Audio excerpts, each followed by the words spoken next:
Mesdames, Messieurs, bonjour, très heureux de vous retrouver pour cette nouvelle émission Power Boost tournée ici dans le Gers dans le cadre du salon Les Culturales. Il faut savoir que dans le sud-ouest, il y a bien sûr de la boue, mais malheureusement aussi dans les parcelles, on voit apparaître de la fusariose et si c'est présent dans le sud-ouest, il y a des risques que cela remonte. Sans plus tarder, le sommaire de cette nouvelle émission Power Boost. Bonjour à tous, cette semaine nous mettons le cap sous le ciel gris de Bretagne pour... Ah non, attendez, on vient de me préciser dans l'oreillette que nous étions sous le ciel gris du Gers. En effet, nous nous sommes rendus à l'île Jourdain près de Toulouse pour le salon des Culturales, l'occasion de vous présenter les dernières nouveautés dévoilées par les constructeurs. Au programme, une application qui vous permettra de ne pas passer pour une buse devant tous vos amis. Découverte d'une marque d'outils agricoles peu connue en France. Nous ferons ensuite un focus sur le semis en quinconce et enfin, petite surprise avec l'interview d'une pointure qui a troqué ses crampons contre des bottes en caoutchouc. Mais avant tout, les news. Qui succédera au Valtra T254 Smart Touch comme tracteur de l'année 2019 ? Un premier élément de réponse a été livré la semaine dernière avec une sélection établie par des journalistes européens dont fait partie Jean-Paul pour 3 catégories qui sont le tracteur de l'année, le meilleur utilitaire et le meilleur spécialiste. Le tracteur qui remportera le prix du meilleur design sera également sélectionné parmi la liste suivante. Les candidats pour le tracteur de l'année sont le Casillage Maxum 145 multicontrôleur, le Zetor Forterra HSX et le McCormick X7.690 P6 Drive. Les candidats pour le meilleur utilitaire sont le Massey Ferguson MF 6713, le Ster 4115 Compact Heavy Duty, le Casillage Farmol 75A, le Fendt 313 Vario. Les candidats pour le meilleur spécialiste sont le Samé Frutetto CVT 115S, le Landini Rex 4 120 GT et le Antonio Carraro TTR 7600 Infinity. Qu'on se le dise, la semaine risque d'être chaude pour le premier pétrolier français, à en croire les premières actions qui ont été conduites par les agriculteurs de l'Indre, très énervés par le choix de Total d'importer de l'huile de palme à la place du colza, mettant ainsi en danger toute la filière oléagineuse française. Ils protestent également contre la politique du gouvernement qui a créé une distorsion de concurrence en ne soumettant pas les produits importés aux mêmes normes que ceux produits en France. Pas besoin d'avoir de la famille dans le Loir-et-Cher pour marcher dans la boue. Aujourd'hui dans le Gers, pour accéder à certains stands, il valait mieux avoir prévu des bottes, au risque de devoir s'infliger un véritable parcours du combattant. On dirait le sud, le mauvais temps ne dure pas longtemps, mais quand il arrive, tout le monde le sait. Alors c'est vrai que j'ai une petite pensée pour celui qui a prêté ou loué son champ parce qu'il va y avoir quand même un peu de travail de restructuration à faire derrière.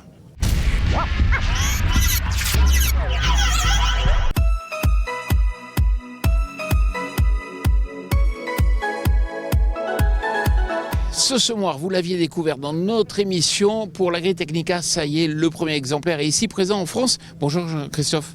Bonjour Jean-Paul. Alors c'est vrai que l'Optima SX, en fait en version grande vitesse, c'est la première fois qu'on le voit ici. Tout à fait, c'est la première présentation française, donc au Cultural, pour l'Optima SX qu'on appelle High Speed en fait.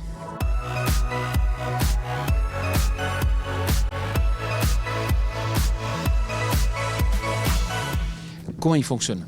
Comment il fonctionne ? C'est très simple. La trémie est pressurisée et on a un cœur semeur pressurisé. Ça veut dire que la graine est mise en pression sur chaque trou du disque.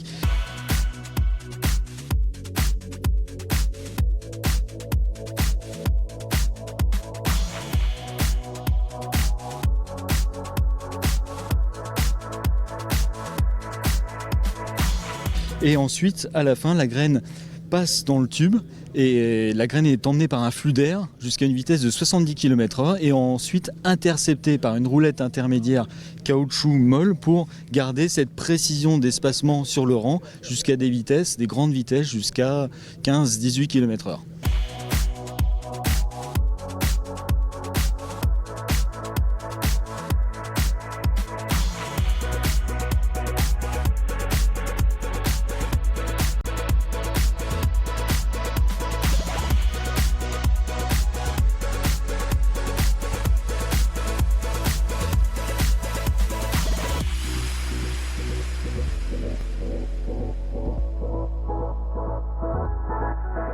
Des semoirs monograines qui vont semer de façon rapide, on en connaît déjà d'autres. Vous êtes les seuls à pouvoir proposer l'option quinconce. Voilà, donc il y a déjà des semoirs monograine grande vitesse. Ce qu'on propose de plus par rapport aux autres grande vitesse, c'est le semis en quinconce qu'on appelle géocide chez nous.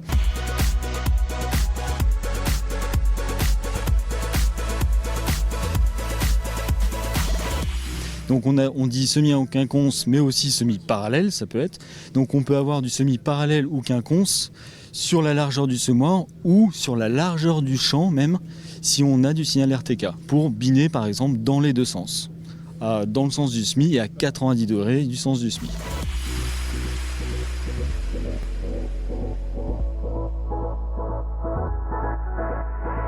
Merci beaucoup. Merci.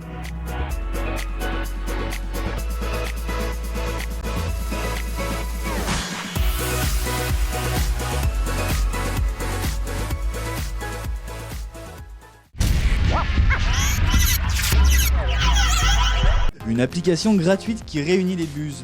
Non, ce n'est pas une version de Tinder pour les mous du cerveau, mais bien une façon plutôt ingénieuse de gagner du temps.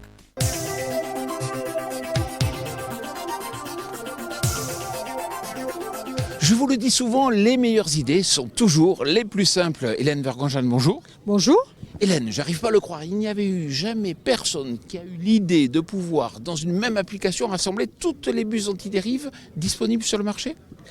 Effectivement, il existe des sites internet où on trouve des informations sur les buses, mais là l'originalité c'est que ça concerne toutes les buses qui sont homologuées ZNT, de toutes marques compris, et c'est une application très facile à utiliser.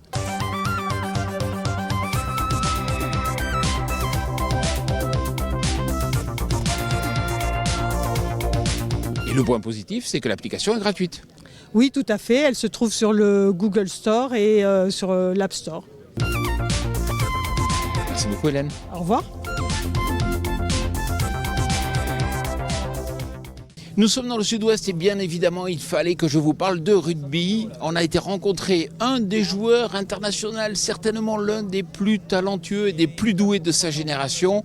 Il s'agit de Yannick Josion qui a une formation d'ingénieur agricole et qui développe une filière assez étonnante.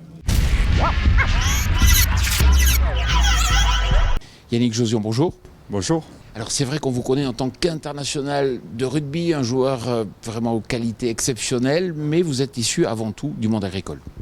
Oui, issu du monde agricole, issu effectivement du milieu de l'élevage, puisque mes parents ont une exploitation agricole pour la production de lait de brebis, vu qu'ils commercialisent pour les fromages de Roquefort via la coopérative Sodial. Voilà, donc j'ai baigné dans ce milieu depuis tout petit et j'en suis fier. Comme je disais, les agriculteurs sont avant tout les garants de la vitrine française, de la beauté du paysage et indirectement influent sur le bien-être des gens. Donc je crois que c'est important. Certes, le monde agricole évolue, mais il y a de l'avenir. Il faut savoir s'organiser, se fédérer pour faire évoluer cette profession. Mais Dieu sait que c'est une profession qui est noble et qui est saine.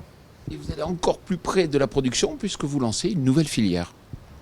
Voilà, donc en parallèle du courtage en assurance, je développe avec des entrepreneurs sur Toulouse depuis 7 ans maintenant une filière française de ginseng. Donc on a produit cette plante depuis 6 ans. On l'a commercialisée donc l'an dernier puisqu'il y a 4 ans de production, à savoir le ginseng. Voilà. Donc c'est une plante qui est une racine qui est atypique avec ses formes humaines assez surprenantes. Et c'est un plaisir d'être sur une activité innovante et je pense qu'il y a un bel avenir pour cette filière vu la consommation qu'il y a en France et le peu de production. Bon, mais Yannick, on voit qu'il y a toujours des choses à créer dans l'agriculture et ça c'est quand même très positif. Merci beaucoup. Merci et bonne journée.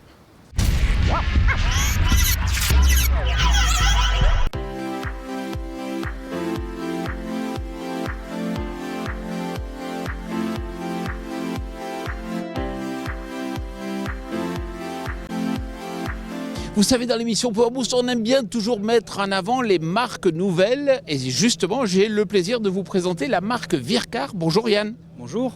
Alors, c'est vrai que ce modèle s'appelle Ocean, Océan en français, c'est un semoir. C'est vrai que cette société, on ne la connaît pas trop. Non, effectivement, c'est une entreprise qui a une antériorité de 8 ans, qui aujourd'hui en France est très peu implantée, mais qui aujourd'hui, on peut dire en Espagne, commence à prendre une position forte avec un modèle complètement innovant au niveau du semi-direct et qui est vraiment la volonté et la spécialité pure de Vircar.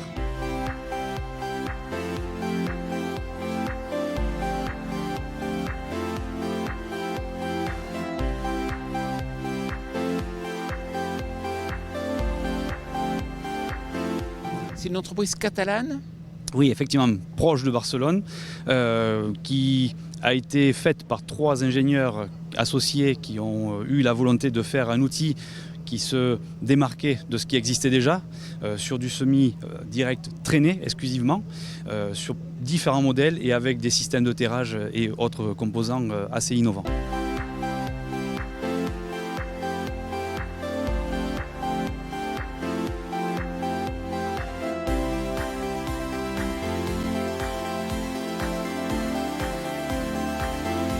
On a quoi? On a un disque qui ouvre et derrière un soc. Voilà, effectivement. Donc l'idée première, c'est le disque ouvreur et un soc derrière qui va apposer à l'arrière la graine, avec une idée de travailler quand même suffisamment le sol pour lui permettre un développement optimal et dans des conditions les plus compliquées avec un système hydraulique qui va permettre de monter jusqu'à 280 kg par corps, donc ce qui va permettre de travailler dans tout type de sol sans vraiment de difficulté et directement sur des couverts végétaux, donc une chose très très importante à l'heure d'aujourd'hui.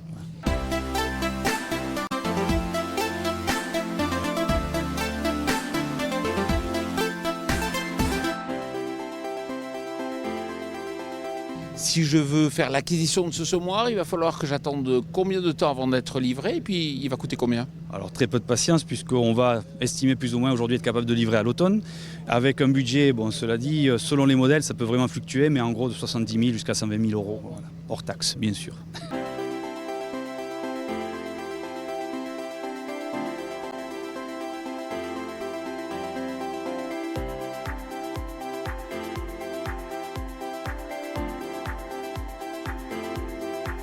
Merci Yann. Merci beaucoup, bonne journée, bon salon.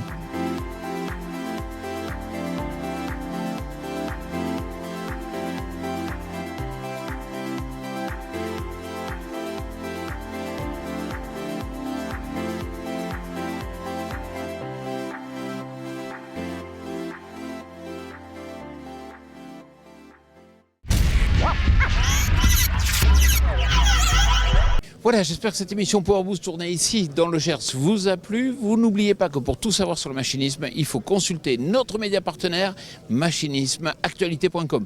Je vous souhaite une excellente semaine.